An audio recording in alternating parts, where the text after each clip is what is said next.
Ahora sí de actividad. Ya la primera gracia.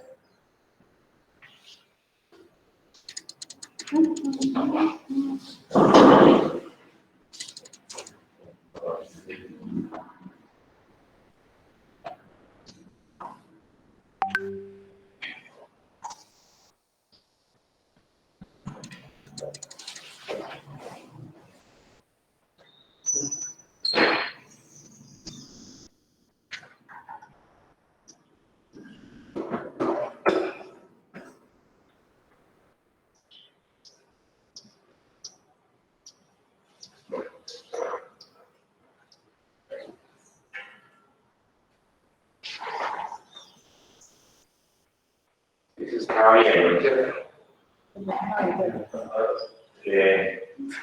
Luis Felipe, ¿sí alcanzan a ver? Felipe, ¿alcanzan a ver bien a muchachos?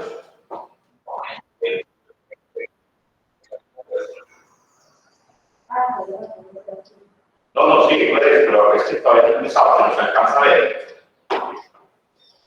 Ahí están viendo la pantalla, ¿no?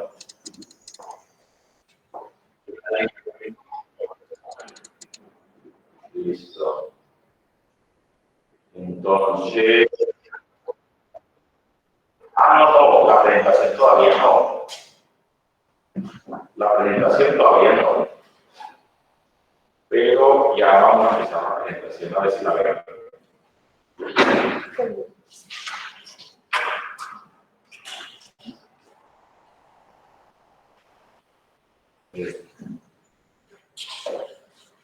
No, doctor, en ese cuadrado los 3 puntos.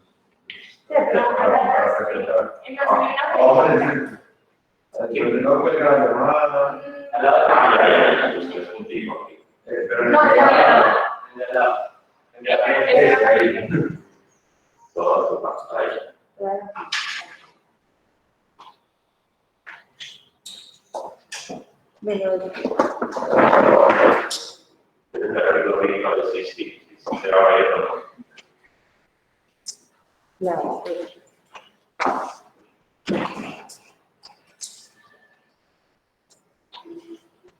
Ahí se ve, Felipe. Se ve la presentación. Bueno, entonces yo creo que podemos iniciar. La idea es que vamos a ver cómo nos va con ese primer ensayo de la clase en espejo, de que los compañeros puedan ver allá. Vamos a ver hoy cómo las hemorragias uterinas normales, ¿cierto? Las hemorragias uterinas normales.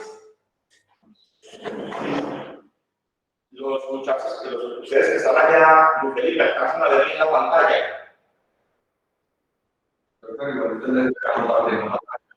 Así pues ven la ven allá. Lo importante es que vean, pues, cómo. Sí. Eso lo vamos a tener en cuenta entonces para que miremos a ver, cada vez se va como organizando mejor la tecnología aquí. Estas son como las cámaras que van a poner acá, para que se hagan clases en espejo. Entonces aquí se coloca, eso lo instalarían en los salones para que de tal manera pues puedan haber la alternancia que pueden hacer verdadera. Pues entonces vamos a mirar las hemorragias uterinas normales. ¿Qué entienden ustedes? ¿Qué es una hemorragia uterina normal? ¿Qué es? Entonces, la hemorragia uterina normal es todo sangrado que se encuentre fuera del ciclo menstrual.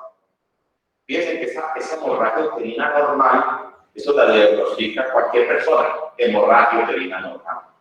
¿Qué es la sangre? Les pregunto, una paciente que esté sangrando por la menstruación, ¿va a consultar? Teóricamente no, porque dice no, yo tengo la menstruación. Él diría si hay un cólico, si hay un sangrado abundante. El sangrado normal, por ejemplo, las mujeres que ya conocen cómo es su sangrado, ellas aprenden a considerar y dicen, no, yo tengo un sangrado normal. Hay personas que sangran, varía mucho los sangrados. Variar el sangrado que es, que, por ejemplo, la cantidad, los cólicos que dan, todas las cosas, y entonces ya les aprenden cómo manejar la situación. ¿Sí? Entonces, vamos a ver.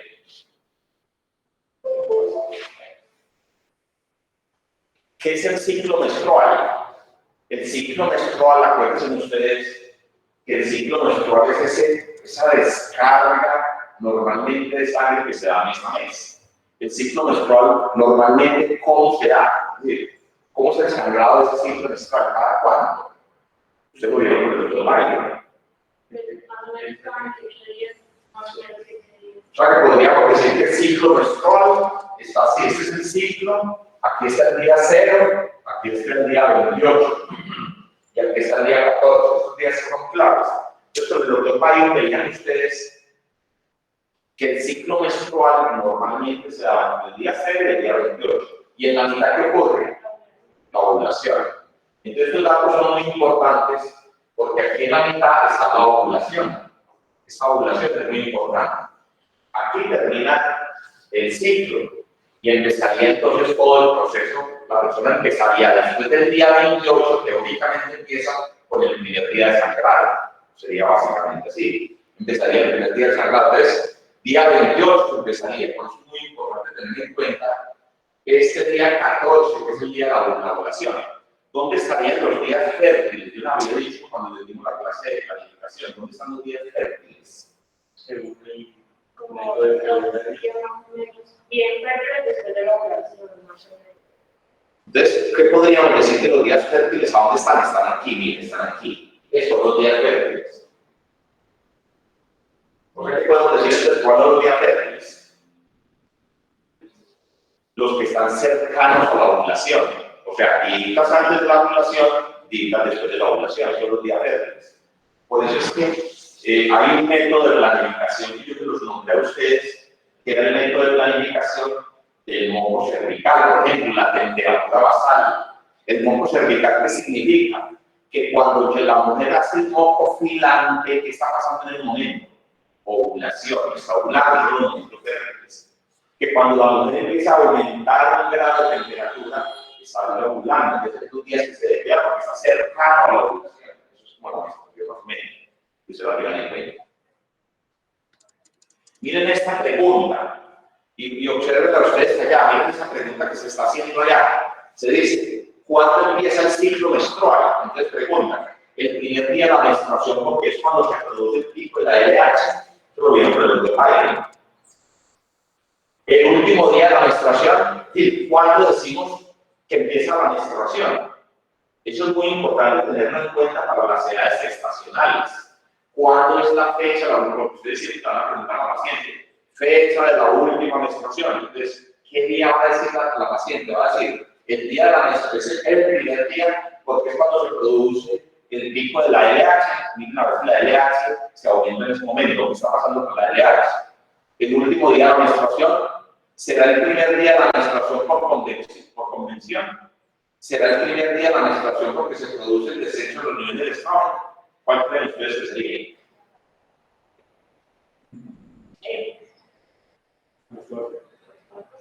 Bueno, resulta que estas dos cosas que están aquí, no se producen porque es cuando se produce el pico de la LH, donde lo vamos a mirar, ni tampoco porque está en el descenso de los estrógenos.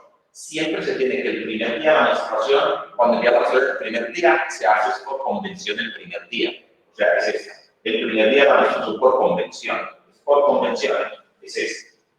Ese es el día de la menstruación, por convención. No porque esté ocurriendo el aumento del pico de la LH ni con el descenso de los estrógenos. Vamos a ver en la grafiquita cómo se ve eso. Porque ustedes con el doctor Biden, la verdad que vieron un ciclo menstrual 1, un ciclo menstrual 2, y vieron cómo se producían los picos de la LH, la FSH, los estrógenos y todo eso. Vamos a mirarlo a ver. Esta otra pregunta.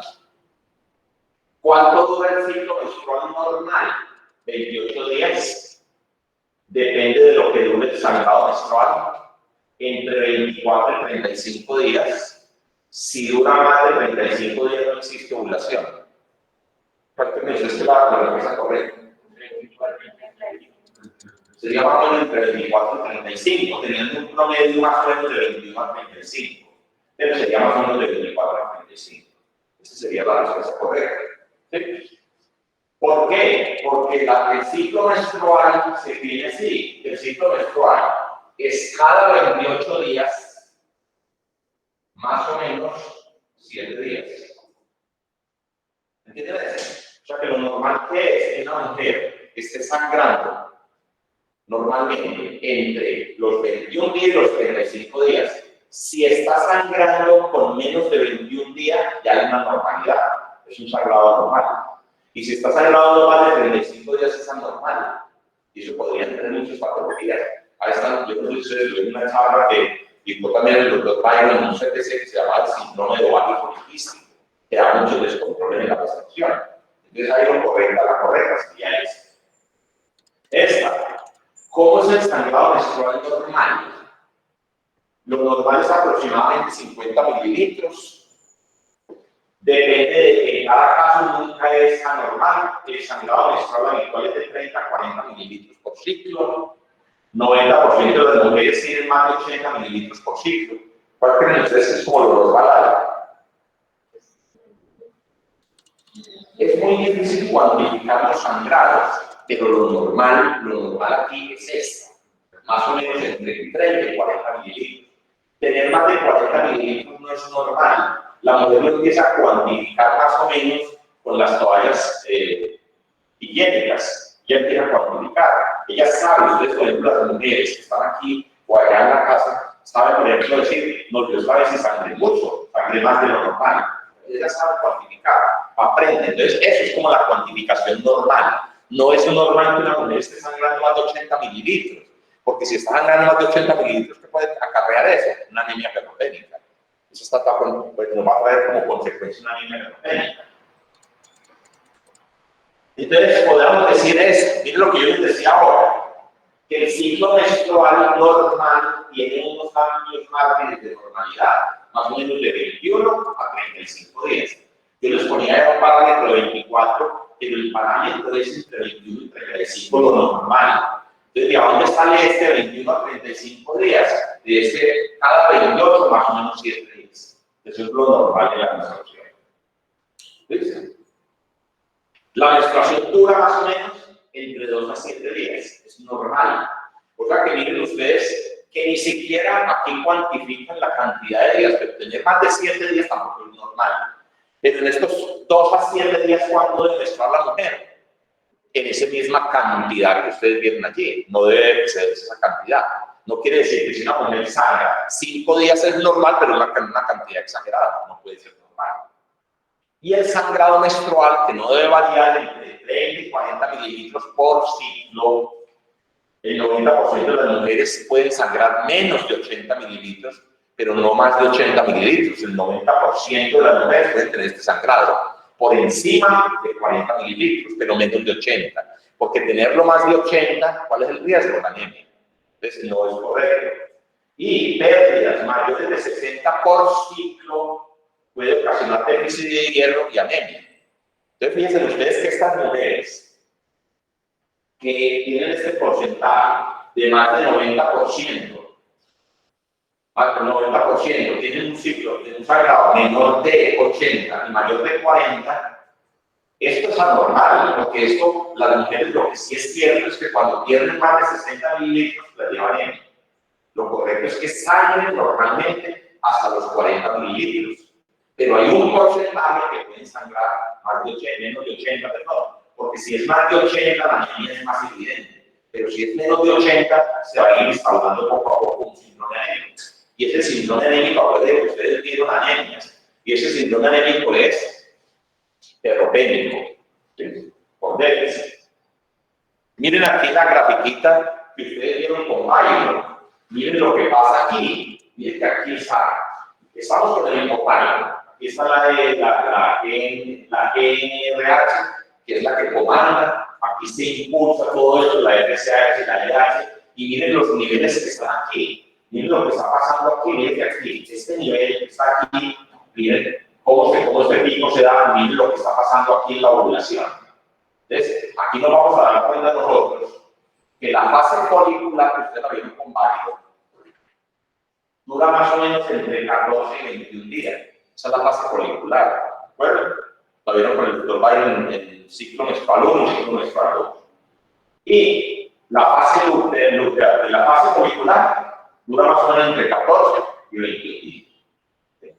14 y 21 días en esa fase folicular. Ahí podríamos decir que la fase folicular normalmente se está dando en ese tiempo para ir formando la parte del endometrio. La fase lútea dura 14 días aproximadamente. Esos son como los datos que uno debe tener. El ciclo menstrual dura 28 días. Eso es claro. En la mitad del ciclo está la ovulación. La fase folicular está más o menos entre 14 y 21 días y la fase lútea está más o menos 14 días para que se dé el ciclo menstrual normal. El periodo intermenstrual cambia fundamentalmente por la duración de la fase folicular. O sea, ese periodo intermenstrual, ¿se acuerdan que el periodo intermenstrual entre menstruaciones que se acorten o se alargan lo comanda prácticamente la fase folicular? Es decir, si la fase folicular se alarga o se acorta, entonces ese periodo intermenstrual irá a cortarse o irá a alargarse. La duración de los ciclos menstruales alcanza su pico entre 25 y los 30 años. O sea, ¿qué quiere decir? Entonces, con esto, ¿qué les quiero decir? Si alcanza su pico normal entre los 25 y 30 años, ¿qué quiere decir esto? Que las anormalidades en el ciclo son normales en personas por debajo de 25 años y personas mayores de 30 años. Pero fijémonos más que todo en las personas mayores de 30 años. Las personas mayores de 30 años empiezan a sufrir las hemorragias uterinas anormales. Y las personas que empiezan a sufrir por la descompensación que se da en la fase lútea, empiezan a sufrir todos los ciclos menstruales anormales. Y por eso se dan los embarazos y por eso se dan las hemorragias, que ya vamos a ver cuáles son las principales causas de las hemorragias uterinas anormales. Entonces, evaluación del ciclo menstrual. ¿Existe ovulación? La pregunta es, ¿existe ovulación? Acuérdense que nosotros vimos un tema que se llamaba anovulatorios. ¿Qué son los anovulatorios? ¿Qué son los anovulatorios? Y la ovulación, ¿para qué sirve? Para bloquear el embarazo. Son los métodos de planificación. Se llaman métodos anovulatorios. Entonces, aquí me preguntan, ¿existe ovulación? ¿Cuándo se produce la ovulación? Usted ya sabe la ovulación. Entonces, siguen escuchando mal. Sí. Yo si quieres conectar el micrófono del celular para poder que el ciclo no esté escuchando. Pero si tiene datos. Sí. Entonces, Hay que pagar.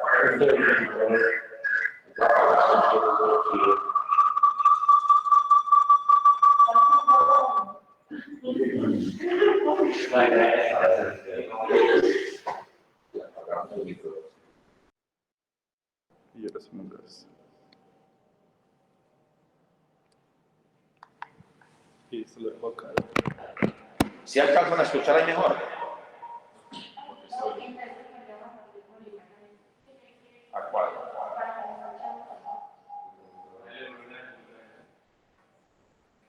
Ahí escuchan, muchachos. ¿Y cómo se llama eso?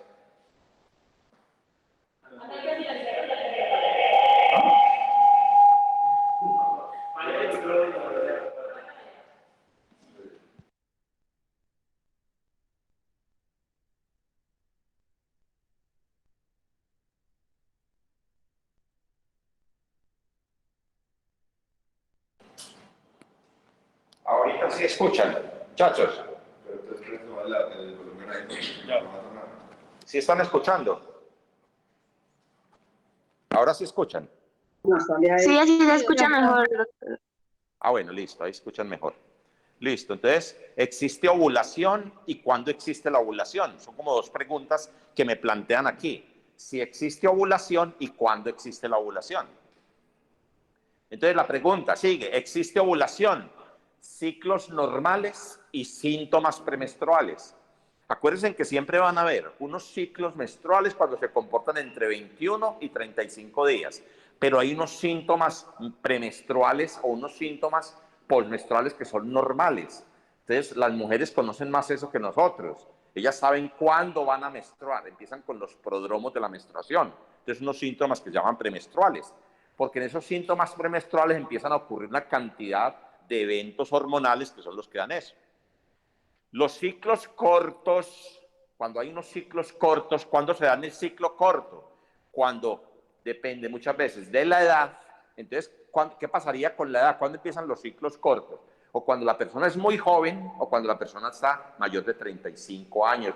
Póngale más o menos, que decíamos, entre 25 y 30 años lo normal, pero por encima de 35 años empiezan los ciclos cortos, porque empieza un problema que se llama la insuficiencia de cuerpo lúteo. ¿Qué es la insuficiencia? ¿El cuerpo lúteo qué produce? ¿Qué es lo que produce el cuerpo lúteo? Progesterona. Y el cuerpo lúteo es muy importante siempre en los embarazos. Entonces, muchas veces, ¿cuáles son las causas? ¿Qué creen ustedes? ¿Cuáles son las causas de las amenazas o los abortos? Una de esas es esta, la insuficiencia de cuerpo lúteo, es los abortos. Entonces, se dan muchas veces porque el cuerpo lúteo no está comandando y no está produciendo la progesterona. Entonces, esto pudiera ser la alteración en la ovulación, el cuerpo lúteo. Existe ovulación, entonces siempre decimos, lo que ustedes se acuerdan que decíamos, uno de los métodos de planificación es medir la temperatura corporal. Cuando empieza un aumento de 1 grado más o menos que se vea objetivamente, es porque está empezando la ovulación. Entonces medir la temperatura, que aumenta más o menos 2, 3 días tras el pico de la LH. Acuérdense que cuando está ovulando está el pico de la LH que empieza a aumentar para que se dé la ovulación y se mantiene elevada aproximadamente por 10 días. O sea, cuando la mujer planifica con ese método de planificación de la temperatura basal, ¿qué hace ella? Cuando empieza a aumentar, se abstiene de relaciones y no tiene relaciones mientras esa temperatura aumenta. Ella hace como una grafiquita y está aumentada como una meseta.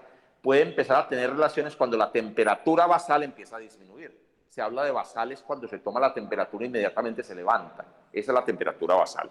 Bueno. Entonces, medición de los niveles de progesterona. Esto es muy importante también para las mujeres que tienen dificultades para quedar en embarazo. Medir los niveles de progesterona.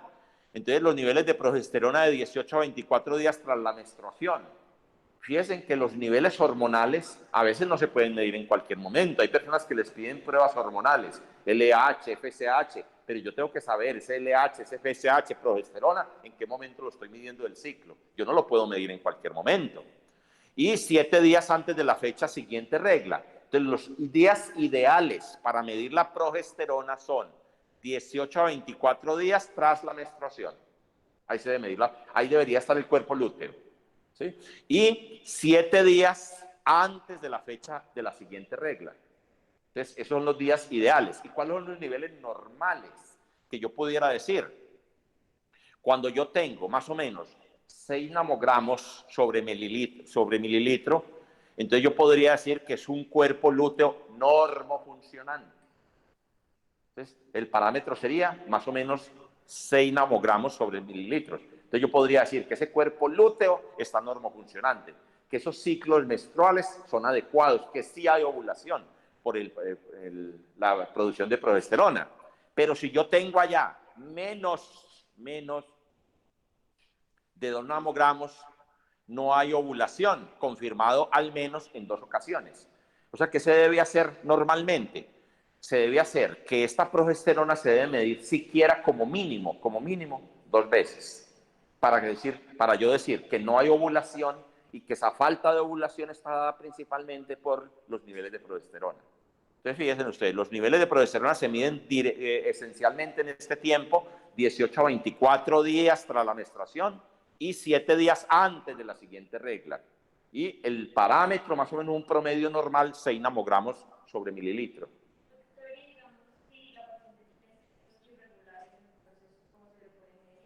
Es muy complicado. Esas pacientes que tienen ciclos irregulares es muy complicado. ¿Qué se hace con las pacientes con ciclos irregulares? Se hace exactamente lo mismo que yo les había dicho cuando empiezan con el plan de tener una planificación con el método del ritmo, o sea, sacar más o menos un promedio de los días de la menstruación. Por ejemplo, si ustedes cuantifican, hay mujeres que mantienen como el calendario, están marcando, los ciclos no son regulares, pero más o menos cuantifican, dice, más o menos yo tengo en promedio cada 20 días, cada 26 días. Entonces esa irregularidad hay que más o menos cuantificarla con eso, sacar como un promedio. ¿Cuándo se produce la ovulación? Entonces la ovulación, cuando se produce, hay una detección urinaria de la luteinizante. En suero solo se hacen mujeres que van a someterse a una inseminación in vitro, ¿sí? En suero, pero principalmente se hacen mujeres en orina. Entonces, ¿cuándo se detecta? Solo se hace allí en orina. Entonces, los niveles se medirían así, en esa forma, como les decíamos, en orina, no hacerlo en sangre, a no ser que la mujer vaya a ser sometida pues, a una inseminación in vitro. ¿Cuándo se produce la ovulación? También resulta que hay un método ecográfico, que el ecográfico lo que puede hacer es, que han oído ustedes hablar de una patología que se llama el síndrome de ovario poliquístico. Ese síndrome de ovario poliquístico, ecográficamente, eso la palabra lo dice, es un síndrome, no es que sea una cosa normal. Ecográficamente se pueden ver una cantidad de folículos allá predominantes, pero aquí, cuando yo empiezo a ver cuándo se va a producir la ovulación, en la ecografía se puede ver aquí, se puede ver aquí en esta ecografía, identificación de un folículo dominante preovulatorio. De lo que se ve generalmente es que solamente un folículo, que se puede ver acá, un folículo es dominante antes de la ovulación, pero no se ven la cantidad de folículos dominantes, porque cuando se ven la cantidad de folículos dominantes se sospecha de un síndrome de ovario poliquístico. Le hacen lo del ovario poliquístico, que es interesante. El ovario poliquístico tendría, la palabra lo dice, si es un síndrome tendría una cantidad de cosas. ¿Qué podría tener el ovario poliquístico concomitantemente a los hallazgos ecográficos? Sí, pues entonces si hay resistencia a la insulina, ¿cómo está el peso? Hay sobrepeso, el acné, hay hirsutismo, hay una cantidad de factores pues, que se empiezan a presentar allí. Bueno. Hemorragia uterina normal. Entonces aquí es donde entramos ya, todo eso era el preámbulo para ver qué es la hemorragia uterina normal, de qué hablamos. En la hemorragia uterina normal, ya ustedes lo decían al principio, ¿qué es la hemorragia uterina normal? Todo sangrado anormal fuera del ciclo, todo sangrado de origen uterino, eso es muy importante, con alteración en la frecuencia, duración o cantidad en la pérdida sanguínea. Pero ojo, tiene que ser, cuando yo hablo de sangrado uterino anormal, ¿de qué hablo? De origen uterino, porque el sangrado puede ser ¿de a dónde? ¿De a dónde creen pues, que puede ser el sangrado que no sea uterino? Por ejemplo, vaginal. ¿Y vaginal por qué puede dar? Una lesión, cuerpo extraño, un pólipo, una lesión maligna, premaligna. Experiencias, mire experiencias. Les cuento experiencias en la hemorragia uterina normal. Yo tuve una paciente, no sé cuánto, hace tiempito de pronto, una señora más o menos como de 56 años, que llegó en la madrugada al hospital con un sangrado, pero masivo. ¿Y qué piensa uno? Venga, miremos a dónde es el sangrado. ¿Sabe qué era el sangrado? Un desgarro vaginal por una relación sexual. Paciente de 56 años teniendo relaciones sexuales, a veces la vagina es muy seca y se desgarra. Y eso era haga de cuenta, en el fondo de saco posterior como una cuchillada. ¿Qué hay que hacer? Corregirlo con sutura. A veces eso es tan grave, o esos sangrados anormales en la vagina se pueden ver en personas muy jóvenes, niñas jóvenes que llegan sangrando y son desgarros vaginales. Cuchilladas que lo que hay que hacer es suturar, y muchas veces son tan fregados esos desgarros que se van hasta la cavidad abdominal. Entonces, ojo que tiene que ser uterino. ¿Es frecuente el sangrado anormal? La pregunta, ¿es frecuente? 20 al 25% de las mujeres tienen algún episodio de hemorragia uterina normal. O sea que miren que es un sangrado verdaderamente frecuente. El 20% de las cirugías ginecológicas están relacionadas con hemorragias. Ahí ven ustedes, 20% están relacionadas con cirugías, que generalmente siempre se hacen. ¿Por qué? Porque esa mujer lo que tiene es un sangrado anormal y hay que llevarla a cirugía. Y 40% de las mujeres histerectomizadas tienen útero normal. Entonces, si ven los promedios tan importantes. Lo cierto sí es que de 20 a 25% de las mujeres tienen algún episodio en su vida de una hemorragia uterina normal. Eso sí es cierto. El 20% de las cirugías que se hacen son relacionadas con eso. Y fíjense ustedes, de 10 pacientes que se les hace una cirugía por una hemorragia uterina normal, 4 tienen el útero normal, que no se deberían de haber operado. Ahora, yo pregunto, ¿qué problemas tiene una cirugía de una histerectomía? O sea, la mujer que dice, jocosamente cuando llega, doctor, sáqueme ese útero, pues es que yo tengo 3 hijos, no me aguanto este sangrado. Entonces, la pregunta es, ¿vale la pena sacar un útero por un sangrado normal? ¿Ustedes qué opinan? O sea, que si hay que sacarlo, se saca, pero idealmente no. ¿Qué problema tiene sacar el útero? O sea, ¿cómo?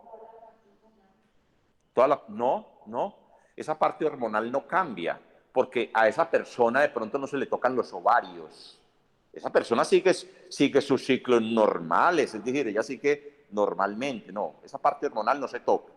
¿Sabe cuál es el problema? Que anatómicamente se pierde ese piso. Esa es una estructura que está ya sosteniendo, se pierde piso y empiezan problemas posteriores. Cuando hay histerectomías, ¿qué puede pasar? ¿Qué le puede pasar a una mujer cuando hay una histerectomía? ¿Cuál es la complicación más maluca que les puede pasar y les pasa? Sí, de protrusión de algo, pero ¿sabe qué es ese algo? No. Bueno, la vagina se cae. Entonces, esos son, digamos, prolapsos. Todo lo que sea prolapso. Se puede caer la vejiga. Entonces, eso es lo que llamamos los cistoceles. Empiezan a pasar cistoceles. Pero lo que se prolaxa principalmente es la cópula. ¿Qué es la cúpula vaginal? ¿Qué es la cúpula vaginal? ¿Qué entiende por cúpula vaginal?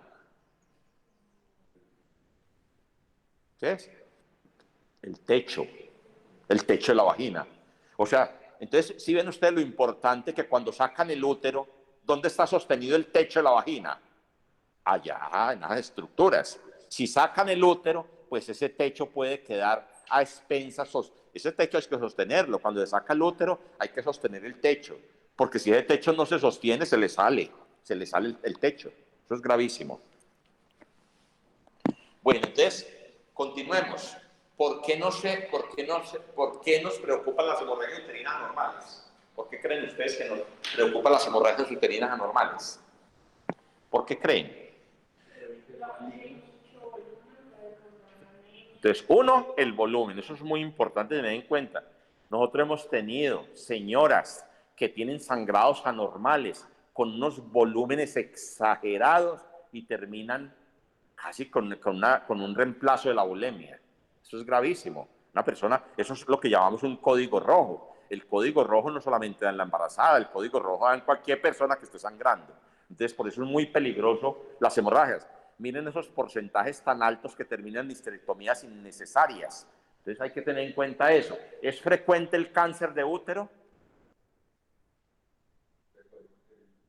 Sí. El cáncer siempre empieza en el cervix, en el útero, pero acuérdese que el cáncer de cervix, el cervix hace parte del útero. ¿Qué pasaría si yo no hago tratamiento de ese cáncer de cervix? ¿A dónde? A toda parte, y principalmente se sube al útero, pues está ahí, se sube al útero. Entonces, el cáncer de útero es frecuente.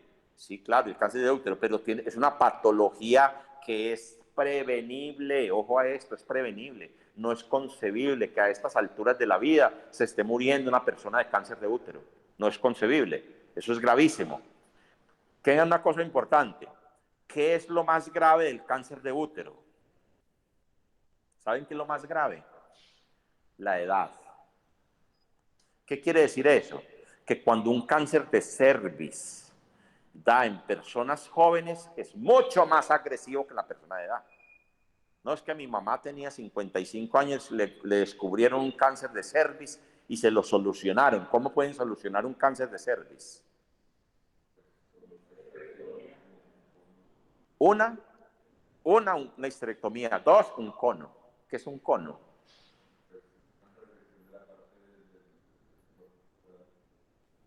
El cono es eso, es una resección, por eso y se llama cono, porque se saca como un cono del cervix, sacan como un cono de toda la parte. ¿Dónde sabemos, esa señora que le hicieron histerectomía o que le hicieron cono, cómo sabemos que quedó curada? No, ya no hay biopsias, ya la operaron. ¿Cómo sabemos que quedó operada? Graves en una cosa que es muy importante, eso es clave para ustedes.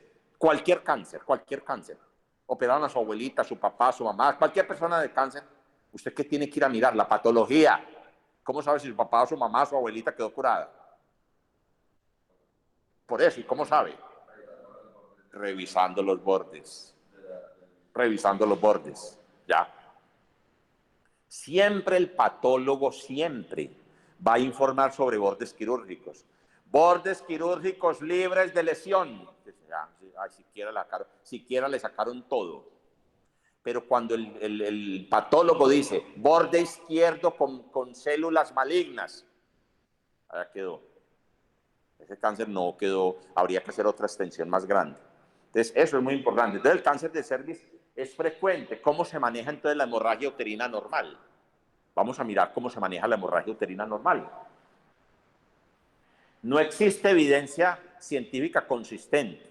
No hay una consistencia en la evidencia científica que me dice, mire, la hemorragia uterina normal se maneja así, pero sí hay más o menos unos manejos estandarizados. Vamos a mirarlos. ¿Qué pasos vamos a seguir para la hemorragia uterina normal? Ya vimos que es anormal, ya vimos que no es un ciclo. ¿Qué paso vamos a seguir? Vamos a mirar primero, origen del sangrado. ¿Por qué les digo que es muy importante mirar el origen del sangrado?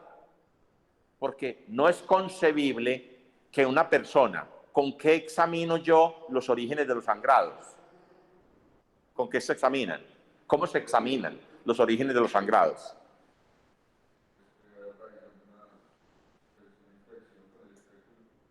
Entonces, lo primero que hay que hacer es mirar la inspección que uno hace genital. Segundo, hacer una especuloscopia. Yo la próxima oportunidad que tengamos les voy a mostrar espéculo. Aquí traje unas pincitas para mostrarles que tienen que ver mucho con la hemorragia uterina normal, pero después les traigo el espéculo para que lo miremos. Entonces, especuloscopia. Digan, ¿a quién no se le hace especuloscopia? Solamente. No se le hace especuloscopia solamente a las personas que no han tenido vida sexual. No se les hace especuloscopia a las personas que no permitan hacer la especuloscopia. Y no se les hace especuloscopia a las personas que tengan una pelvis congelada. ¿Qué es una pelvis congelada? La pelvis congelada es que muchas veces hay un tumor de vagina, de cervix, y usted ni siquiera permite meter el dedo. Es una pelvis que está ahí congelada, está metida, es un tumor ahí grande. ¿Para qué le va a meter el espéculo? Ahí no va a haber nada. No, si ni siquiera permite meter el espéculo. Pero las personas vírgenes no se debe hacer. Del resto, a toda mujer se le debería hacer especuloscopia. A toda mujer. La especuloscopia no tiene por qué molestar. Entonces yo tengo que saber origen del sangrado. Ojo, siempre, toda mujer que se encuentre en edad fértil con un sangrado anormal, hay que descartar embarazo. Toda mujer. Entonces, graves en eso, porque ustedes cuando empiezan a estudiar medicina, siempre la prima, la amiga, la novia, ¿cómo te parece que tengo un sangrado que no me corresponde a la menstruación? Hágase una prueba de embarazo. Lo primero que hay que descartar, embarazo, en una mujer en edad fértil y que tiene vida sexual. Patrón del sangrado, yo voy a mirar qué patrón tiene ese sangrado, voy a mirarlo, a ver cómo es el sangrado. ¿Qué fármacos y qué otras enfermedades sufre la paciente? Porque hay fármacos que pueden producir sangrados anormales. Entonces yo mirar qué fármacos consume y qué otras enfermedades tiene. ¿Conocen algún fármaco que produzca sangrados?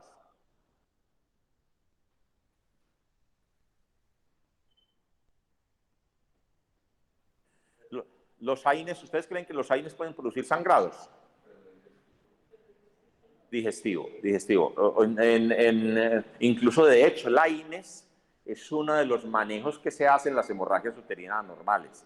puede ser, el AINES puede disminuir el sangrado. No, por ejemplo, muchas veces hay algunos medicamentos que se toman, por ejemplo, el ácido valproico, anticonvulsivantes, pueden producir a veces sangrados genitales anormales. O las pacientes que toman anticoagulantes, entonces cuando están en exceso de anticoagulantes pueden producir sangrados anormales. Edad y factores de riesgo para cáncer endometrial. Eso es muy importante. Ahorita vamos a mirar cuáles son las causas del sangrado anormal. Y las causas del sangrado anormal se marcan con unas siglas que se llama PALCOIN. Entonces vamos a mirar qué quiere decir PALCOIN. Yo tengo un sangrado anormal, pero tengo que ponerle el apellido. Me voy para PALCOIN C. Y ahí están las causas endometriales. Y las causas endometriales principalmente, si ustedes leen cáncer de endometrio, los cánceres de endometrio dan sangrados anormales. Y esos cánceres de endometrio tienen unos factores de riesgo. Entonces, pregunto, ¿el cáncer de endometrio le daría a una persona joven? No es. Si ustedes van y miran, den la leidita porque es importante que salgan de aquí y lean qué es el cáncer, cuáles son los factores de riesgo del cáncer de endometrio. Entonces, mirar eso. Exploración. Entonces, si ha tenido alguna exploración, alguna cosa, vamos a mirar cómo se hace. Aproximación diagnóstica que yo haga, o tengo que hacer. Cuando yo veo un sangrado normal, yo tengo que hacer una aproximación diagnóstica. Tengo que hacerla. Criterios de derivación. ¿Qué son los criterios de derivación? Si yo necesito mandar a esta paciente, yo no me puedo quedar con una hemorragia normal que no la remita. Tratamiento en atención primaria, que ustedes lo hagan. Mire, yo les cuento la experiencia. Nosotros tuvimos una enfermera, una auxiliar. Digo tuvimos porque desafortunadamente falleció, de 26 años, en el hospital. Una enfermera auxiliar muy bonita, muy bonita. Y siempre me buscaba y me decía, ay doctor, es que tengo como un sangradito como anormal. Y yo le decía, Adrianita, venga, démosle una miradita. A ver, no, regáleme esas tableticas que ustedes tienen ahí de planificar, que con eso me quita. Yo, pues llevaba 1 año, se demoró. Al año volví y me dijo, doctor, es que eso se me quita, me viene, me mejora las tabletas, no me mejora. Y le dije, venga, Adrianita, le miramos. Era un cáncer de cervix. Era un cáncer. ¿Sabe qué era lo peor? Que ese cáncer de cervix ya estaba inmanejable. Los cánceres de cervix son curables y se diagnostican a tiempo. Pero cuando pasan unos estadios, ya no se pueden operar. Y esa muchacha tenía 26 años. ¿Qué tenía el factor de riesgo de muerte? La edad. Era gravísimo. Y le hicieron de todo y se murió. Quimioterapia, radioterapia, eso, se murió. Entonces hay que mirar muy bien cuándo se tiene que remitir. ¿Dónde vamos a mirar entonces el origen del sangrado? Entonces miremos si es genital, uterino, cervical, vaginal y genitales externos. Esto es muy importante. Esto es muy importante siempre mirarlo. Si es genital, yo puedo mirar. Si es el útero, yo tengo que aprender a mirar el útero. Yo tengo que aprender a mirarlo. Si yo no miro, si yo no hago examen físico, yo les digo a los muchachos que están en ginecostetricia en este momento, nosotros con los de ginecostetricia, yo voy los viernes al CAP del Sur a hacer control prenatal. Y hacemos control prenatal. Y entonces le digo yo, muchachos, aprovechen y hágamele una especuloscopia a todas. Pero si no tienen nada, no haga la especuloscopia. ¿Le hace algún daño haciendo la especuloscopia? No, le mira si tiene leucorrea, cómo está el cervix, cómo están las paredes vaginales, cómo están los genitales externos. Mirar todo eso es muy importante. Entonces, mirar si ese sangrado es uterino, si es cervical, si es vaginal, porque muchas veces puede ser vaginal, lo que yo les decía, los desgarros que hay en las paredes vaginales, hay que identificar de dónde es, o si es genitales externos. Muchas veces los genitales externos se pueden, miren, a mí me pasó una vez con una paciente, llegué a las 7 de la mañana al hospital y una paciente había tenido parto. Y me dijeron, no, esa señora sangró toda la noche, le pusimos de todo. Y nada, mire, estaba blanca como esta pared. Le hicimos una hemoglobina en 4. Hubo que transfundirle 4 unidades de glóbulos rojos. Pero ¿sabe cuál era el problema de ella? El problema de ella lo solucioné yo con un punto. Empecé yo a mirar los genitales y un puntico allá roto, haciendo esto. Toda la noche si se desangra cualquiera. Era un punto, no sino un punto, poner anestesia, un punto y se acabó el problema. Con ese. Era vaginal, entonces hay que mirar genitales externos. O mirar si es extravagenital, porque muchas veces puede ser retrorragia o hematuria. En las mujeres ocurre mucho la hematuria, que dicen, es que yo estoy sangrando, y resulta que lo que tiene ella no es un sangrado ni genital, ni uterino, no, lo que tiene es un sangrado de la uretra. Y esos sangrados uretrales, ¿por qué pueden ser? Por muchas causas. Muchas veces pueden haber hematurias asintomáticas, y las hematurias asintomáticas hay que estudiarlas. Cuando es una hematuria con dolor, ¿en qué puedo pensar yo? Una urolitiasis, pudiera pensar en una urolitiasis. Pero cuando es una hematuria sin dolor, a veces puede pensar uno hasta una TBC renal.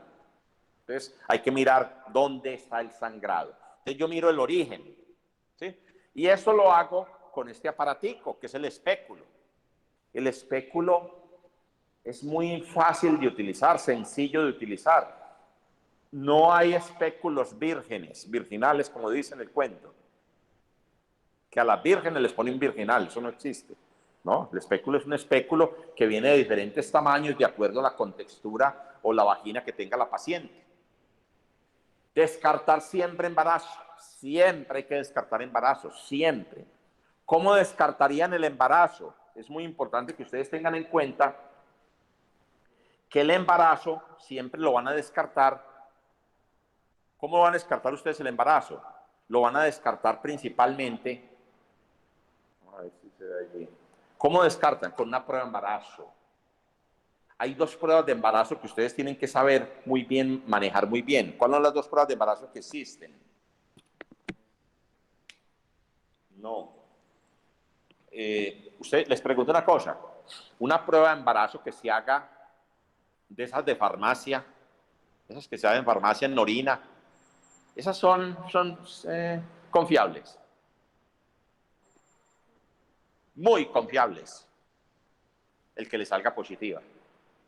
Muy confiable. O sea, el que le salga positiva está en embarazo. ¿Me entienden? O sea, eso es la alta sensibilidad, pero es poco específica. ¿Qué quiere decir? Que si esa prueba de embarazo le salió negativa, pues repítala porque es posible que esté en embarazo. Si tiene duda del embarazo. Pero si le salió positiva, está en embarazo. Es muy sensible. Entonces hay dos pruebas. Una que se llama cualitativa,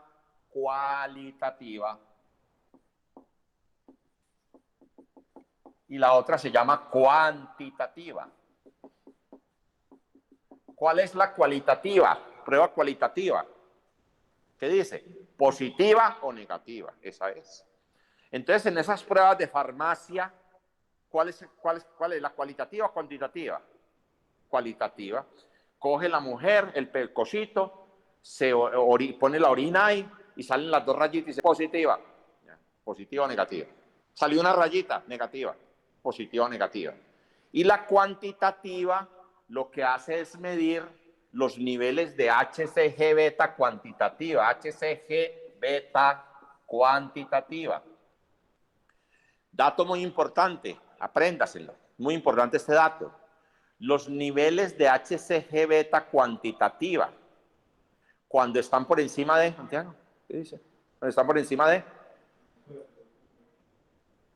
sé que estoy en la línea. Cuando los niveles de HCG beta están por encima de 1500, ecográficamente tienen que ver algo. ¿Me entienden eso? O sea que si una señora llegó con una prueba de embarazo positiva y se le hace una HCG beta cuantitativa y le dio 800 y le hacemos una ecografía, la ecografía puede que no se vea nada. ¿Me entendieron? Y es normal, señora, es normal. Pero porque no se ve, es que no se ve. Porque la mayor parte de las señoras cuando están en embarazo, cuando les sale la prueba de embarazo con un día de atraso, van al hospital a que les hagan una ecografía. ¿Qué se ve? Nada. No se ve nada. ¿Cuándo se ve? Cuando la HCG beta está por encima de 1500. ¿Para qué me sirve ese valor? ¿Para qué me sirve? Para descartar un ectópico.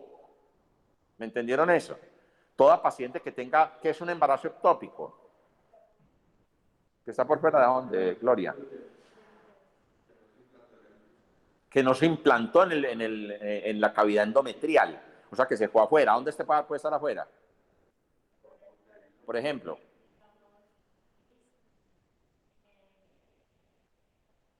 ¿dónde más se implanta? No, donde más se implanta, las trompas, ahí es donde más se implanta. Eso es donde más se implanta. Entonces, cualquier sitio de las trompas es un embarazo ectópico. Entonces, si yo tengo una HCG beta cuantitativa de 3000 y le hago una ecografía y no veo nada, porque es que los embarazos, ojo, los embarazos ectópicos no se ven. El ecografista dice, le hizo la ecografía y dice, ay, mira, está en la trompa, es un niño, no se ve nada. No se ve nada. Entonces, si el ecografista, si yo tengo un HCG beta de 3000 y hago una ecografía y dice el ecografista, útero vacío, ¿qué es? Embarazo ectópico. Y él da un dato adicional, que puede ser hallazgos adicionales, que puede decir líquido libre de endometrio. Ah, mira, la batería nos va a agotar, voy a ver si le conectamos aquí. Conectémoslo. Conectémoslo aquí, a ver si le alcanza aquí.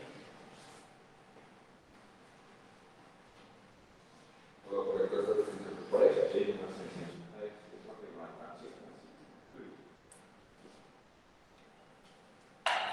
Y este es el de aquí. Pero este es a dónde.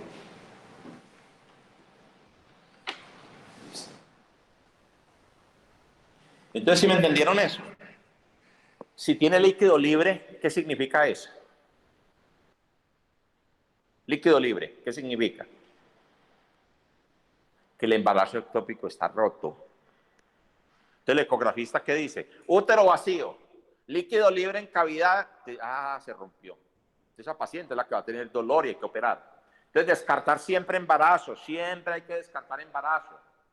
Miremos el otro, patrón del sangrado. Patrón del sangrado, es muy importante mirar qué patrón tiene el sangrado. Entonces yo miro, mira, cómo está comportado el sangrado. Yo miro a ver, ¿cómo es ese patrón del sangrado? Percepción de la mujer como anormal. Es muy importante la percepción que diga la mujer, ¿sí o no? Y lo que decíamos al principio, ¿cuándo hay un sangrado anormal? Porque es que las mujeres aprenden a manejar su sangrado. Y ellas dicen, no, es que mi sangrado normal es así, pero hoy lo vi diferente. Entonces, ¿cómo es el patrón? ¿Cómo lo percibe la mujer? Eso es muy importante. Ciclos, es un ciclo corto, hay que mirar el ciclo si es corto. ¿Cuándo es corto? Cuando está por debajo de 21 días, o si el ciclo es largo, cuando está mayor de 35 días. Y cuénteme, ¿cuánto hace que usted sangró la menstruación anterior? No hace 18 días, es un ciclo corto. No, es que hacía más o menos que yo no sangraba 38 días, a un ciclo largo. Entonces hay que mirar, a ver, todas esas hay que descartarles en edad fértil, embarazo. Ciclos irregulares, mirar si hay irregularidad en los ciclos. Es muy importante que la mujer nos diga si ese patrón del sangrado ella tiene, lo está viendo anormal, pero ella dice, pero mis ciclos son muy irregulares. Pero ¿cuándo son irregulares? Cuando se salen de los 21 35 días. Porque muchas veces eso hay que aclararlo. Hay mujeres que llegan a la consulta y uno le dice, sus ciclos son regulares. Y la mujer dice, sí, son muy regulares. Y uno va y mira, de pronto no. O son irregulares. ¿Por qué son irregulares? Porque no me viene cuando yo la espero. Pero si uno le cuenta los días, está entre 21 y 35. Muchas veces es eso. Hay que mirar la irregularidad muy bien en eso. Lo otro, el sangrado muy abundante o si dura más de 7 días. Mire, ningún sangrado debería durar más de 7 días. Si la mujer considera que el sangrado es muy abundante y dura más de 7 días, hay que pararle bolas a ese sangrado, no es normal. Y hay que mirar muy bien que esta persona con un sangrado normal no se nos vaya a descompensar. Sangre, hay que mirar esto que es muy importante. Siempre que haya un sangrado, siempre, yo tengo que determinar si el sangrado es grave y agudo. ¿Qué es un sangrado grave y agudo? Porque es que la gente a veces no le para bolas al sangrado. Dice, pues que es que no es una menstruación, pero es que con una mujer con una menstruación abundante y aguda se puede descompensar. Empieza a descompensar. Entonces, yo tengo que mirar si eso es grave o agudo.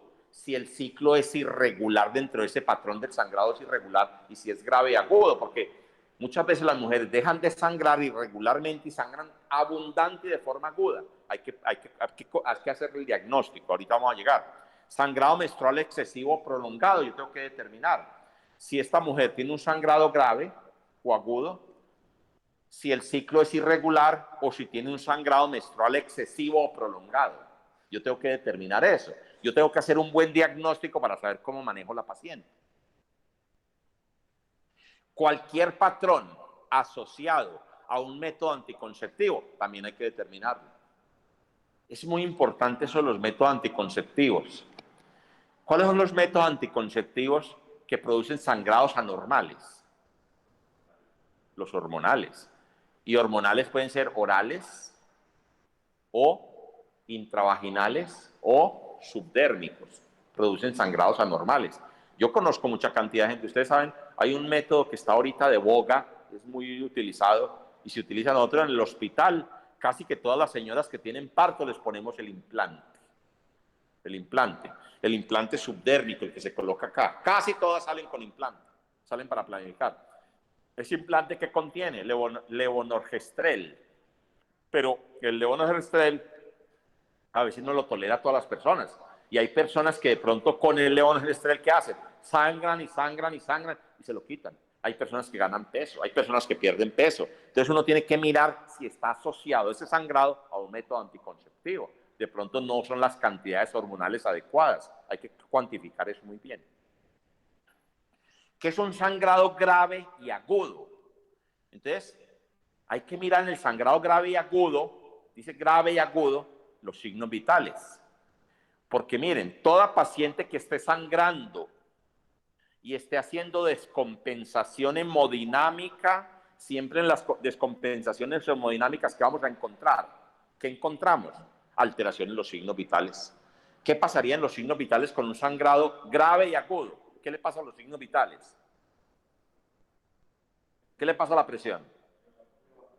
De la presión arterial se cae y el pulso sube. Entonces, si yo encuentro una paciente hipotensa y taquicárdica, hay descompensación hemodinámica. Ese sangrado puede ser grave y agudo y yo tengo que pararle bolas. ¿Sí? Entonces, hay que pararle bolas a eso, hay que corregirle ese sangrado de alguna manera. Yo tengo que mirar el déficit, si la derivo a urgencias o no, porque acuérdense, ¿de qué depende que yo la mande a urgencias? Depende de la descompensación en signos vitales. Si esa paciente está en embarazo, pues es más delicada, hay que mandarla a urgencias. Si esa paciente no está en embarazo, pero tiene una descompensación en los signos vitales, yo tengo que derivarla a urgencias. Derivación. ¿Cuándo considero yo los signos vitales alterados? Cuando esa mujer está en qué condiciones. Mire, descompensación hemodinámica, frecuencias cardíacas por encima de 100, presiones arteriales por debajo de 90 de sistólica y debajo de 60 diastólica y síntomas vasomotores. Esa paciente está diaforética, con hipotensión ortostática, no es capaz, la paciente hay que derivarla. Entonces, si tiene alteración en los signos vitales. ¿Listo? Listo. La otra, analítica con hemograma y coagulación, es muy importante.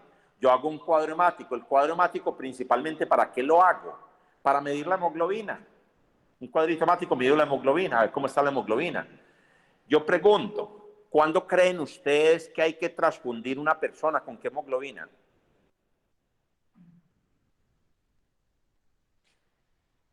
¿Qué dice? Entonces, una enseñanza hoy. ¿Cuándo debemos transfundir una paciente? No por la hemoglobina, sino por la paciente. ¿Sí me entienden? No transfundamos cuadros hemáticos. Se los cuento. Mire, yo tuve una alumna que ya se fue y una vez me dijo, ay, doctor, es que mi mamá, ¿cómo le parece que yo la vi tan pálida, tan mal, ella está sangrando, tan maluco? Y le hicimos un cuadro hemático y le salió hemoglobina de 4. Pues me contó y le dije yo, su mamá hay que traerla, hay que transfundirla. Mamá, hay que ponerle por ahí 4 unidades de glóbulos rojos, tráigamela. Cuando llegó la mamá, yo me quedé asustado. ¿Usted es la mamá? ¿Y usted qué siente? Nada. Entonces le dije yo, no, a su mamá no hay que transfundirla. A su mamá hay que buscarle porque está sangrando. Y después es que transfundir es meter en un tejido. Entonces uno no transfunde por transfundir, cuadro hemáticos no. Entonces uno transfunde si la paciente está descompensada hemodinámicamente. Para eso yo hago el análisis, la analítica en la hemoglobina. Y hay que mirar las pruebas de coagulación, porque muchas veces descuidamos las pruebas de coagulación. Y hay que hacer un tratamiento casi que inmediato, tratamiento inmediato. En los tratamientos que inmediatos aquí no existe. Oiga, ojo que les digo, esto que es muy importante.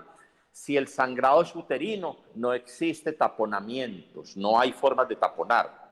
Muchas veces los médicos dicen, no, pues yo pongo un tapón allá y remito. No, ¿qué hay que hacerle a esta paciente? Hay que hacerle un tratamiento definitivo. Si esta paciente tiene un sangrado grave y agudo, hay que hacerle tratamiento definitivo porque no se muere, se muere.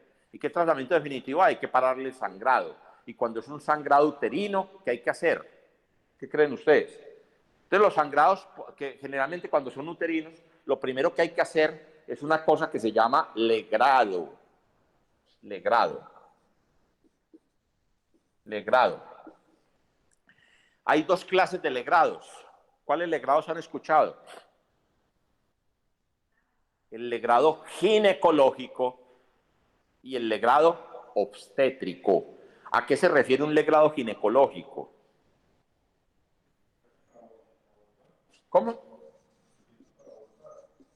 No, ginecológico.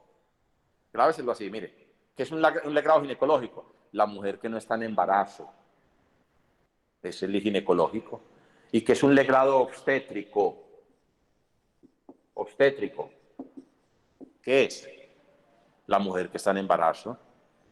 Ya los legrados obstétricos ya no se hacen. Anteriormente se hacían muchos legrados obstétricos, ya no se hacen. ¿Sabe por qué no se hacen? Porque las tabletas de misoprostol quitaron los legrados. Y mejor, eso era gravísimo. Las señoras ahorita, ¿con qué abortan? Con misoprostol. Anteriormente tomaban cualquier cosa, se abrían el cervix de cualquier manera y había que legrarlas, ya no. ¿Para qué se hace un legrado ginecológico? Para parar el sangrado. O sea que el legrado ginecológico tiene dos objetivos primordiales siempre. Una mujer que no está en embarazo. Entonces tiene dos objetivos primordiales. Uno, parar el sangrado, porque limpiamos el endometrio. Y dos, me sirve de diagnóstico, porque lo tengo que mandar a patología, para ver qué hay en ese sangrado, en ese endometrio. Entonces ese es el objetivo. Legrado ginecológico puede ser diagnóstico y terapéutico. Diagnóstico y terapéutico. ¿Qué tratamiento entonces yo hago? Lo que yo les decía. Yo puedo hacer tratamiento con legrados. O puedo dar AINES o anchafibrin. ¿El anchafibrin qué es? El ácido tranexámico. El ácido tranexámico se está utilizando hoy mucho para los sangrados anormales. Cuando no conozco la causa, cuando no es un aborto, cuando es una causa desconocida. Entonces se les da anchafibrin, que es el ácido tranexámico. El ácido tranexámico viene en ampollas y viene en tabletas y se puede utilizar de las dos formas. Normal, ácido tranexámico. Ahí les dejo ese dato. Cuando los ciclos son irregulares, entonces yo digo ciclo irregular, sangrado intermenstrual, sangrado poscoital, yo tengo que mirar eso. Esto es muy común, los sangrados poscoitales. En los sangrados poscoitales, ¿qué hay que buscar? Los desgarros. Sangrado de más de 12 días han de considerarse un sangrado irregular. Siempre que una paciente tenga un sangrado mayor de 12 días, es un sangrado irregular. Siempre. O sea que no es normal que una paciente esté sangrando 12 días, así sea escaso, así sea la cantidad normal, pero está sangrando 12 días o más, ese se considera un sangrado anormal. Entonces son los ciclos irregulares. Que el ciclo sea irregular, que usted ya sabe la irregularidad, que sea un sangrado intermenstrual o que sea un sangrado poscoital, eso sería, o los sangrados más de 12 días irregulares. Ciclos irregulares, yo tengo que hacer una buena historia clínica, edad de la paciente, siempre, ojo, visualizar el cervix, no se concibe que una paciente no le vio en el cervix, no estaba sangrando, le hiciste especuloscopia, pues no, pues ¿de dónde es el sangrado? Hay que verle el cervix. Y uno muchas veces tiene que ver el cervix y tiene que ver las características del cervix. Por eso hay que ver cervix normales, las características del cervix. Cómo está ese cervix, si es normal o anormal. Eso lo tengo que ver yo. Y muchas veces el cervix es friable porque tiene una cervicitis, y las cervicitis se dan por infecciones. Hay enfermedades pélvicas inflamatorias que me inflaman el cervix. Siempre tengo que descartar infecciones. Las infecciones producen sangrados por facilidad, por fragilidad en eso. Ciclos regulares, ya lo decíamos, sangrados cíclicos con variabilidad prevista, la mujer sabe cuándo va a menstruar más o menos. Sangrado abundante cíclicos, son abundantes pero cíclicos. Coágulos, me puede dar anemia ferropénica, más de 7 días y menos de 12 días es como lo normal. Acuérdense que cuando está más de 12 días, así sea poquito, es irregular. Entonces el sangrado podría estar. Si yo veo que aquí me está con coágulos y más de 7 días, menor de 12 días, se podría decir que es un ciclo regular. Pero ¿cuál es el peligro? La anemia ferropénica que me puede dar esto aquí, me puede acarrear. O cuando son ciclos muy acortados, que está sangrando por debajo de 21 días. O sea que la persona está sangrando cada 18 días, cada 20 días, cada 17 días. Son ciclos muy acortados, entonces va a sangrar más cantidad. Estos son ciclos que pueden ser regulares, pero mire, porque es que regulares, porque le está dando la mujer sabe cada cuánto menstrua. ¿Sí? No es normal, pero ella sabe que menstrua cada 20 días. Pero va a tener problemas para una anemia, porque los sangrados están más cortos, o sea, se acortó el ciclo. Sangrado cíclico se repite en cada ciclo, eso lo sabemos, pues que coincide con las reglas habituales. La mujer sabe cuándo es cíclico, coincide con cada ciclo, coincide con las reglas habituales, se acompaña de síntomas premenstruales y menstruales. Hay mujeres que son muy sensibles a eso. ¿Cómo se manejan los síndromes premenstruales? ¿Con qué los manejan? ¿Con qué? Sí, pero antes de ir a anticonceptivos sería muy bueno, y es una cosa para que la aprendan de una vez, los AINES dan muy buen resultado cuando se utilizan premenstrualmente. Porque, por ejemplo, ¿qué AINES se puede utilizar? Hay AINES muy buenos. El ibuprofeno a bajas dosis de 200 miligramos o el ketoprofeno. El ketoprofeno viene de 50 miligramos. O el naproxeno de 250 miligramos. Se pueden utilizar a bajas dosis. ¿Y qué hacen esos AINES? No solamente quitan los síntomas premenstruales, sino que pueden regularizar el ciclo, pueden mermar los sangrados. ¿La qué? ¿De qué? Del ketoprofeno, 50. No, el ibuprofeno viene de 200. El ibuprofeno viene de 200, 400, 600 y 800. Pero se utiliza las dosis bajas, 200. El ketoprofeno viene de 50 y de 100, se utiliza 50 miligramos. Y el naproxeno viene de 250 miligramos. Da muy buen resultado. Los AINES dan muy buen resultado allí, para que tengan en cuenta eso. Entonces, cuando es ese sangrado cíclico, se puede decir que es ovulatorio. Es ovulatorio, normal. Cuando es un sangrado no cíclico, es irregular, intermenstrual, no es cíclico, hay mujeres que sangran intermenstrualmente, pero no es cíclico, no coincide. A veces sangra en la mitad, antes de la mitad, no es cíclico. No se acompaña de síntomas premenstruales y menstruales. Los sangrados intermenstruales generalmente no tienen síntomas, porque cuando tienen síntomas hay que buscar otras causas. Pero cuando no tienen síntomas de cólicos, malestar, mire que las mujeres que están en este momento en la charla se darán cuenta que ustedes conocen cuándo van a menstruar incluso antes. No, es que tengo como un dolorcito bajito, me va a venir la menstruación, me apareció este barrito aquí. Hay unos síntomas premenstruales que aparecen y eso es normal. Pero cuando empiezan esos sangrados son no cíclicos, no empiezan síntomas. Entonces esos son anovulatorios. Esos serían anovulatorios, irregular, intermenstrual y no se acompaña de síntomas. Son sangrados anovulatorios. Los otros serían los ovulatorios. ¿Sí? Miremos entonces si los ciclos, el patrón de sangrado, si el ciclo es irregular, el sangrado menstrual es excesivo o prolongado. Entonces, miren la tablita aquí, que ustedes aquí pueden observar muy bien, miren los niveles, lo que se da más o menos en el ciclo. Miren que aquí, miren lo que está. Aquí está el ciclo menstrual, miren la menstruación, y aquí el endometrio empieza otra vez a formarse, hasta que llega el día 28 y se descama, empieza a descamar aquí. ¿Sí? Pero miren los niveles hormonales. En el día 14, mire que se está la ovulación, Miren aquí esta hormona que está aquí, ¿cuál es? La LH. Y miren aquí lo que está pasando, ¿sí? Miren aquí lo que está pasando con la FSH. La FSH inmediatamente empieza a caer. O sea que los picos máximos aquí estarían. La LH y la FSH están aumentadas aquí. Miren lo que pasa con la progesterona y los estrógenos. Miren aquí el estrógeno empieza a aumentar. Miren el estrógeno. Antes de la menstruación empieza aquí a aumentar y luego empieza a disminuir y se mantiene el pico acá. Miren la progesterona, que la progesterona está premenstrual. ¿Sí? Entonces, esos son como los niveles hormonales normales que se dan. No se produce la ovulación generalmente entonces cuando se dan esas anormalidades. Entonces, eso no, bueno, la insuficiencia. Bueno, la insuficiencia de cuerpo lúteo es la principal causante de hemorragias disfuncionales.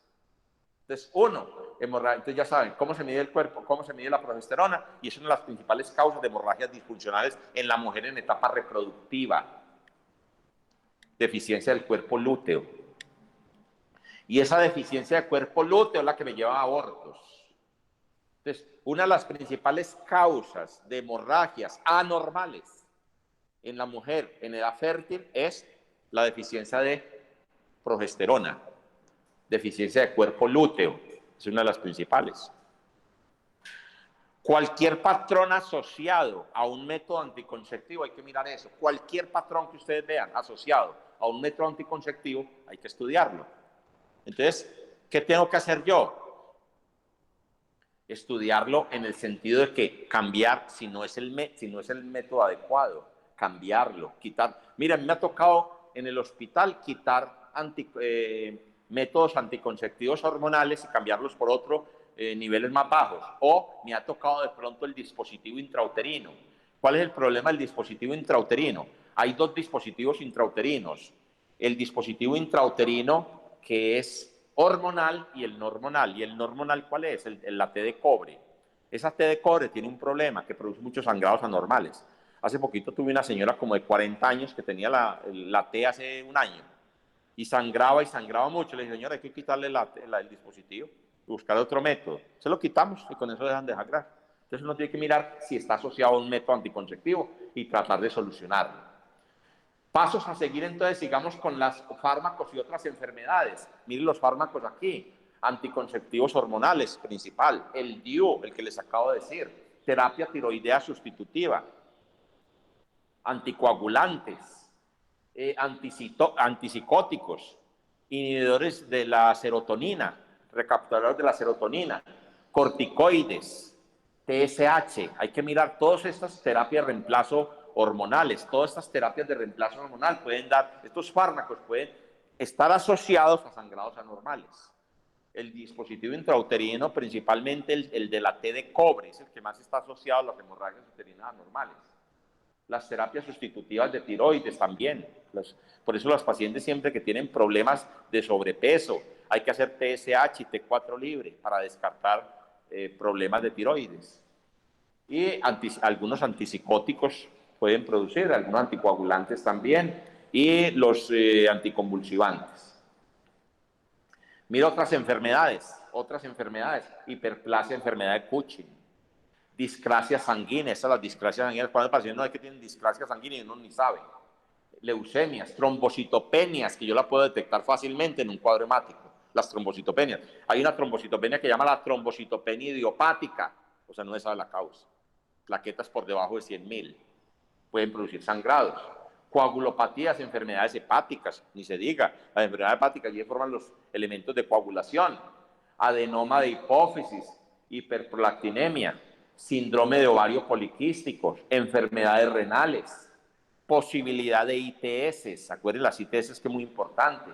Enfermedades tiroideas, supresión hipotálámica. Pues muchas veces, ojo, que muchas veces el estrés, pérdida de peso y el ejercicio excesivo. Hay personas que tienen, las personas que hacen ejercicio de alto rendimiento tienen unos ciclos muy largos, porque las personas dejan de ovular. Eso es posible. Y el estrés, ¿cuántas personas no hay que hacen supresión o sangrados anormales por estrés? Entonces hay que tener en cuenta eso, las pérdidas excesivas de peso. Todas estas cosas hay que tenerlas en cuenta. Estas son las enfermedades que pueden producir aquí. ¿Sí?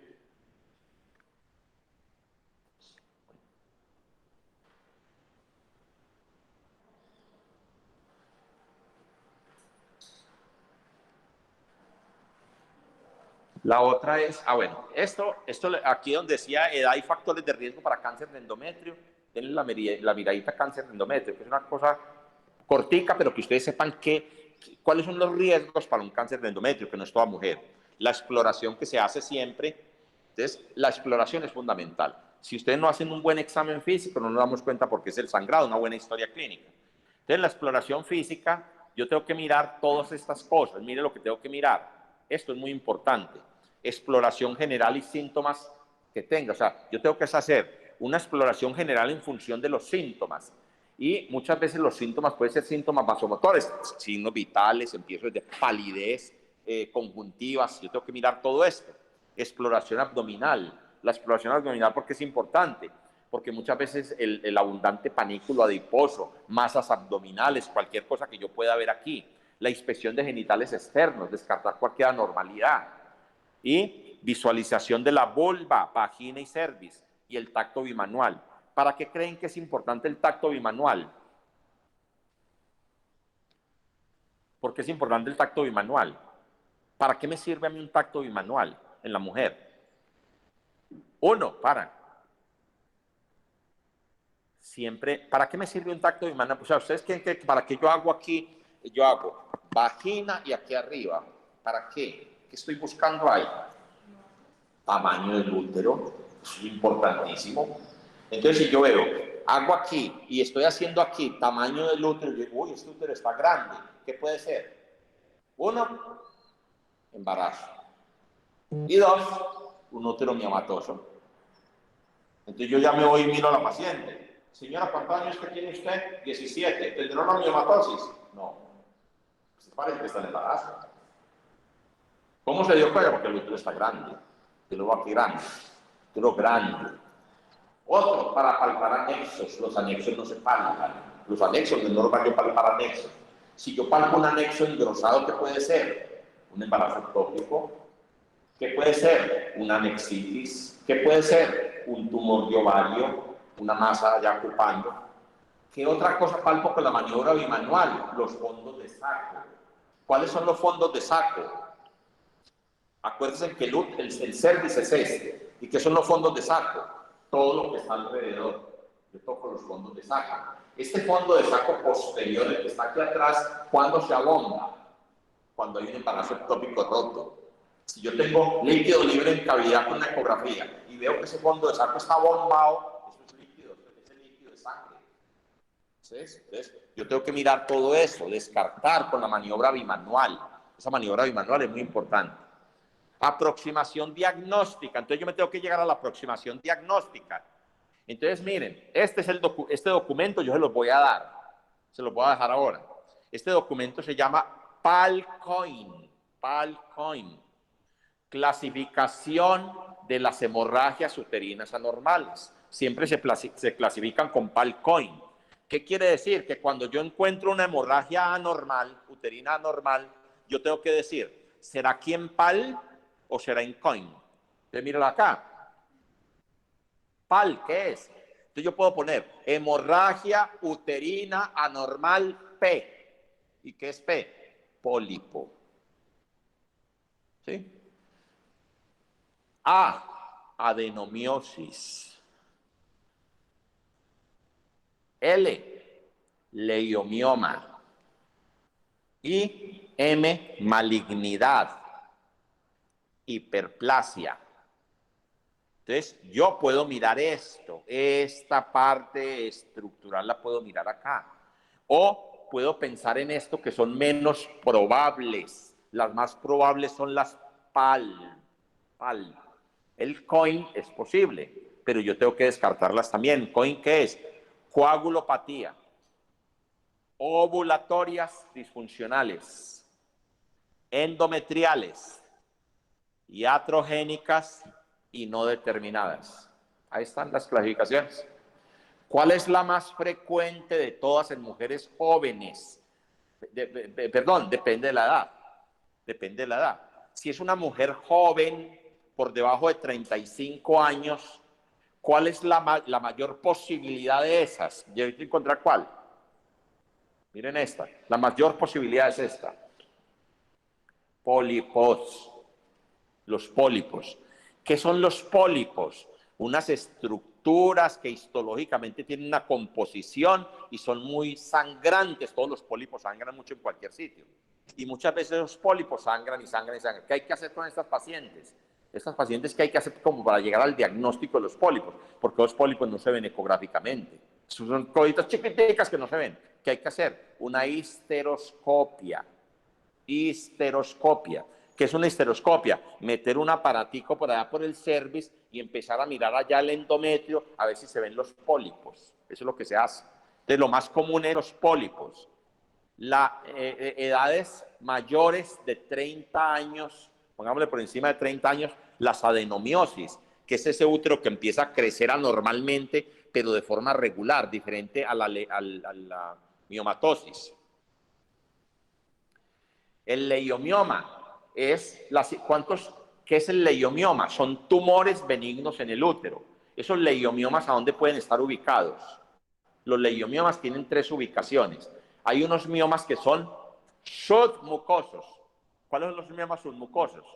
Que dan en la mucosa. Unos miomas, unos crecimientos de tejido muscular que crecen allá dentro de la cavidad endometrial. Y esos presentan una cosa que se llama miomas abortándose. La mujer mioma naciens. Cada rato los vemos, no son muy comunes, pero se ven. Mioma naciens, ¿qué es? Un mioma naciendo. O sea, la mujer tiene el mioma allá dentro de la cavidad y llega un momento en que lo expulsa y produce sangrado y dolor. ¿Cómo se corrige eso? Haciendo miomectomía, quitando ese mioma. Entonces son submucosos esos. Hay otros que se llaman intramurales. ¿Cuáles son los intramurales? Dentro del muro, dentro de la pared del útero. Y los otros se llaman subserosos, que están por fuera. Y esos subserosos a veces no dan síntomas. Los que más síntomas de sangrado normal dan son los intramurales y los submucosos. Entonces, los leiomiomas son eso, y la malignidad o las hiperplasias, hay que descartar las malignidades. Todas las malignidades que se vean, por ejemplo, cervicales, siempre que haya un sangrado normal, miren las características del cervix. Muchas veces el cervix, el sangrado puede ser de ahí. Supongamos que una paciente, ¿cómo se ve un cáncer de cervix? Visiblemente, ¿cómo se ve?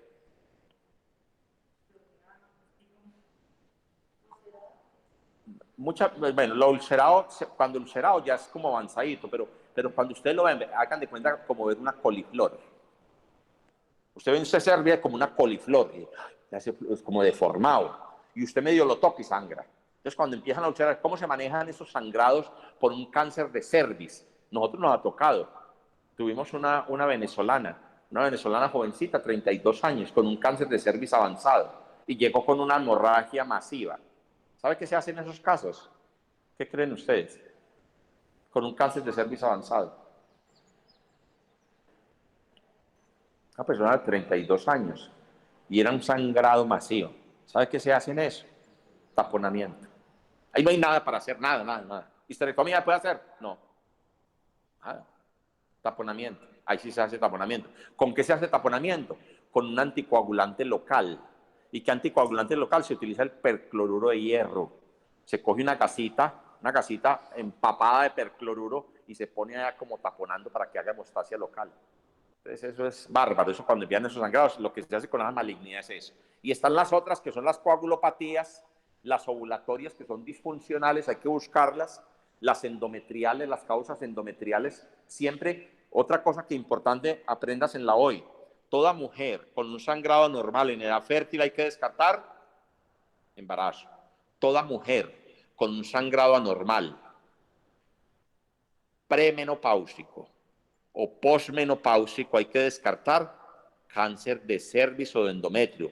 Y si es un sangrado postmenstrual hay que descartar cáncer de endometrio. Toda paciente que llegue. No, ¿cómo le parece que yo empecé a sangrar y ya había cerrado de hace 5 años? Hay que hacerle biopsia endometrio. Cada paciente hay que descartar patología endometrial. Entonces hay que buscar estar en el PALCOIN, mírelo acá.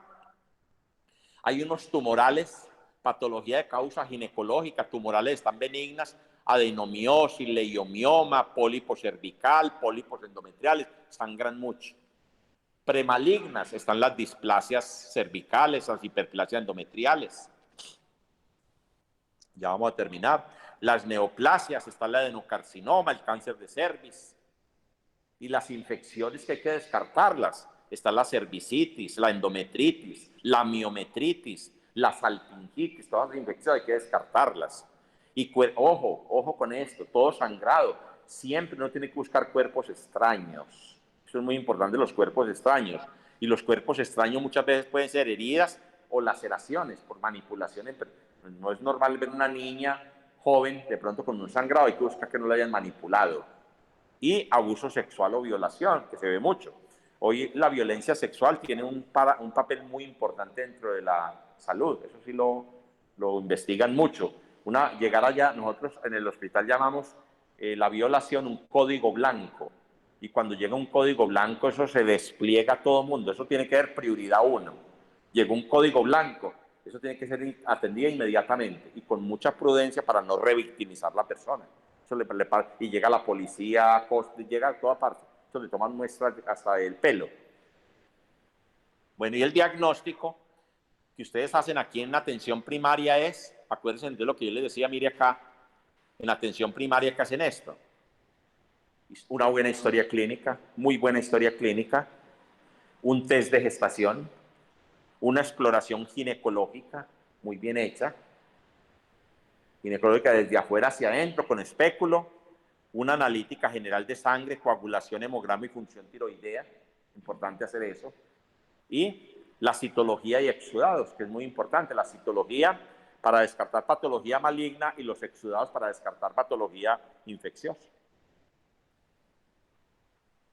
Y no sobra la ecografía abdominal en esa atención primaria, la ecografía abdominal, pero las ecografías que más se utilizan son las intravaginales, y las intravaginales se les hacen obviamente para las personas que tienen vida sexual, pero la ideal, por ejemplo, con un diagnóstico ginecológico, más que la ecografía abdominal, la ecografía transvaginal, ahí donde se ve todas las estructuras fácilmente. La abdominal es difícil, porque la abdominal tiene que ser una persona bien entrenada y con una vejiga bien llena, entonces no se ven bien las estructuras, pero si la persona no ha tenido vida sexual, ¿qué hace? Se le llena bien la vejiga y se logra ver pues, con las estructuras allá. Entonces ahí estaría, por ejemplo, lo que yo les decía, la transvaginal, la histeroscopia y la biopsia de endometrio en caso tal de que la necesite. Entonces siempre hay que descartar a las pacientes o un embarazo o una patología endometrio. Lo que yo les decía con Palcoin. Yo les doy ese documentico, que ese documentico es el último que está en la FIGO, donde está la clasificación de las hemorragias uterinas anormales. Bueno, ahí terminamos, muchachos. Listo, muchachos, entonces ahí terminamos. Nos vemos en la próxima clase. No sé cuándo será, pero... ¿Hoy? Mire a ver. Yo había mirado y no, pero mire. ¿Ah? No, pero el primero que habían mandado, sí, pero mira a ver si en este. ¿Sí aparece?